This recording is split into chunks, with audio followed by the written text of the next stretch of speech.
As we age, our bodies go through a variety of changes, physically, emotionally, and even socially.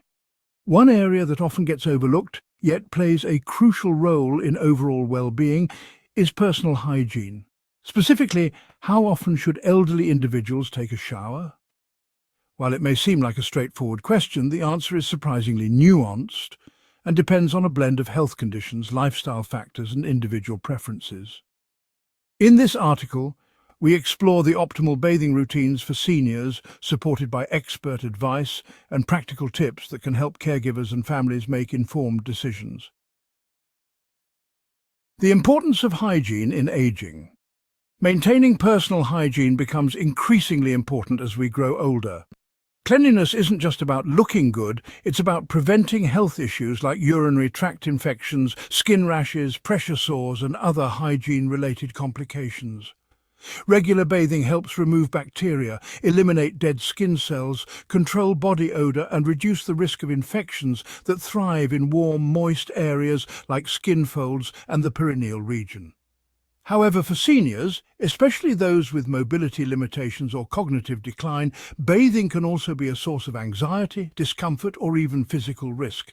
Therefore, determining how often they should shower involves more than just cleanliness. It's about balancing health, comfort, and safety. What's the ideal bathing frequency for seniors? Contrary to popular belief, seniors do not need to shower daily. In fact, doing so might dry out the skin and lead to irritation, especially given the fragility of elderly skin. On average, experts recommend that elderly individuals shower 2 to 3 times per week, a frequency that helps maintain hygiene without overburdening the skin. Of course, this is just a general guideline. The exact frequency should be tailored based on several key factors. 1. Health conditions. If a senior suffers from skin conditions like eczema or psoriasis, or if they are prone to infections like urinary tract infections, their bathing schedule may need to be adjusted. Some conditions might require more frequent washing, while others necessitate a gentler routine with minimal exposure to water and soap. 2. Activity level.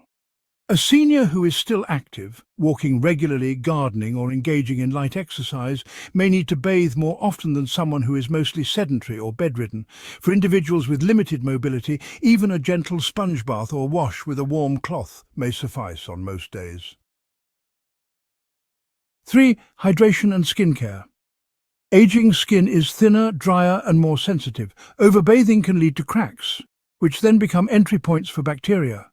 To counter this, seniors should use mild, fragrance-free soaps and follow up every bath with hydrating lotions or moisturizing creams to lock in moisture. Why not shower every day?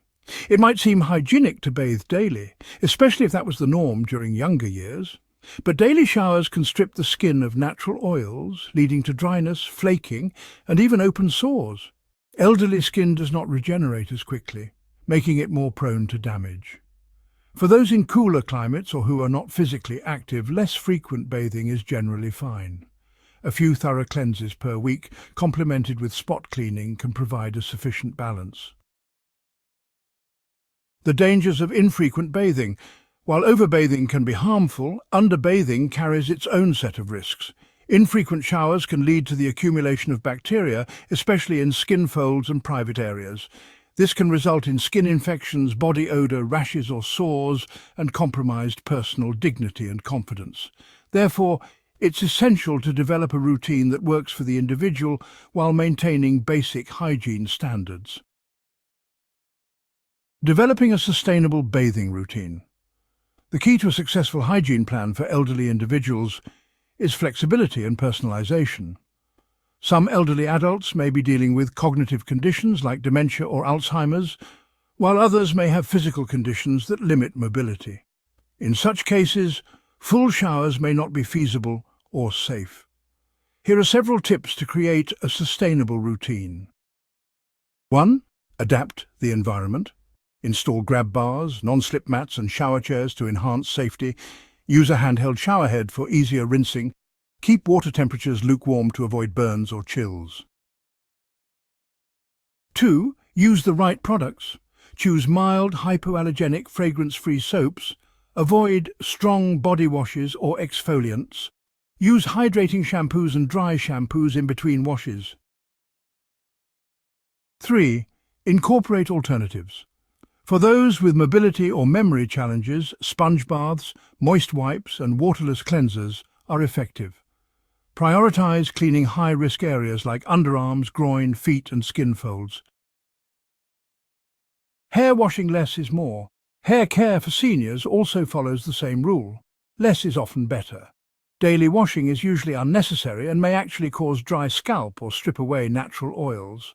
Washing hair once or twice a week is generally enough depending on the hair type and activity level. A gentle rinse or the use of dry shampoo in between can help maintain cleanliness without over-drying the scalp. Emotional and psychological considerations. For some elderly individuals, bathing is not just about hygiene. It's tied to their sense of independence and dignity.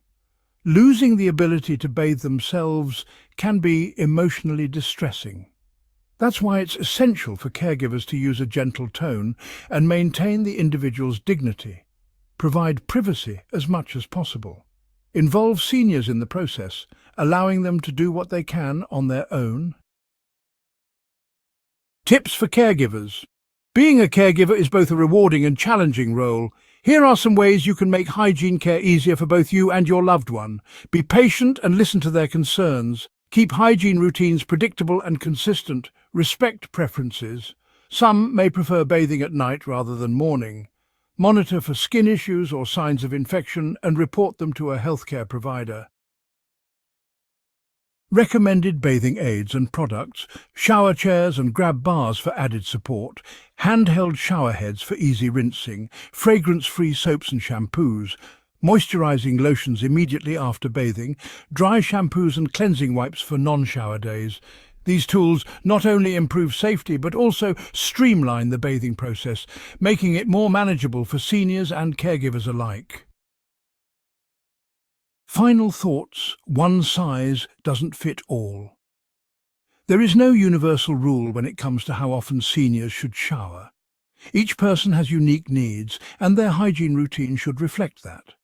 The ideal approach involves assessing health conditions, understanding their level of activity, providing safety adaptations, and supporting their independence and dignity. Ultimately, caregivers and families should collaborate with healthcare providers to create a hygiene routine that promotes both physical health and emotional well-being. By adopting a thoughtful, flexible and compassionate approach, we can ensure that seniors live in comfort, cleanliness and dignity, just as they deserve.